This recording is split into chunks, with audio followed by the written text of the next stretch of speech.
Assalamualaikum warahmatullahi wabarakatuh. Selamat pagi anak-anak. Apa kabar? Semoga selalu sehat ya.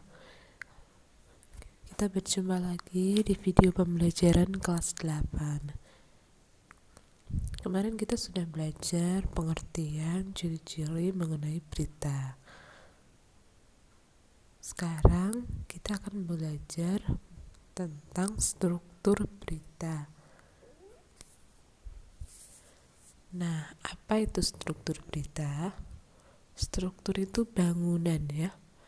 Apa yang membentuk berita itu ada 3.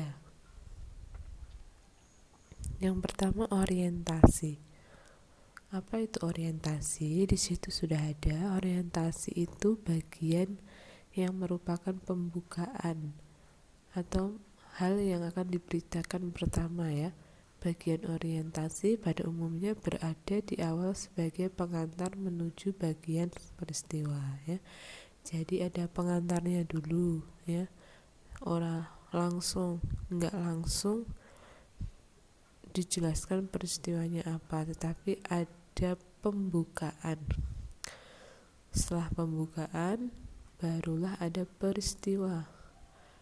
Peristiwa itu merupakan tahap inti dari sebuah cerita.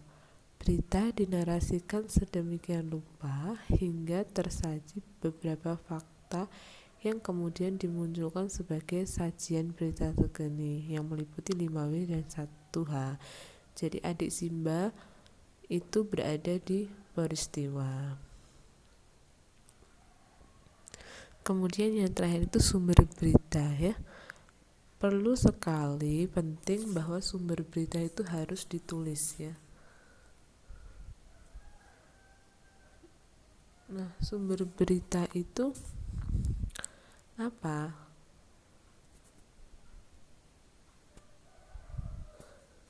Sumber berita itu adalah referensi dari narasumber di dalam berita. Sumber berita tidak selalu berada di akhir berita, namun bisa berada di dalam berita itu sendiri ya.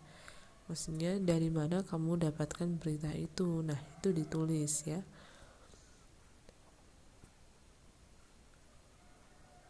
Nah, kemudian jika digambarkan struktur berita itu seperti ini ya. Ada seperti diagram seperti yang ada di slide. Nah, yang pertama itu ada light atau kepala. Jadi informasi terpenting itu ada di kepala. Kemudian body atau tubuh ya, detail pentingnya dijelaskan di tengah ya. Kemudian tail atau ekor atau info tambahannya ya. Kenapa diagramnya semakin ke bawah semakin kecil, semakin menyempit itu? Karena memang yang terpenting harus ditaruh di atas ya. Jadi yang bersifat tambahan itu ditaruh di bawah. Informasi apa yang didapat dari berita yang paling penting kita taruh di light atau kepala. Kemudian detailnya kita jelaskan di body atau tubuh. Lalu tambahannya kita tulis di bawah atau ekornya. Penjelasannya sih sudah ada ya. Kepala itu berarti rangkuman atau intisari pembaca agar tahu informasi yang terkandung di bawahnya. Terus kemudian penjelasan 5W 1H itu ada di tubuhnya, tambahannya ada di ekor. Begitu ya. Bagaimana? Sudah paham anak-anak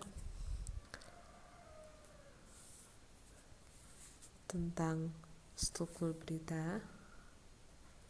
Khususnya ini ya, khususnya kepala, tubuh, dan ekor. Nah, jadi ada 3 itu struktur berita.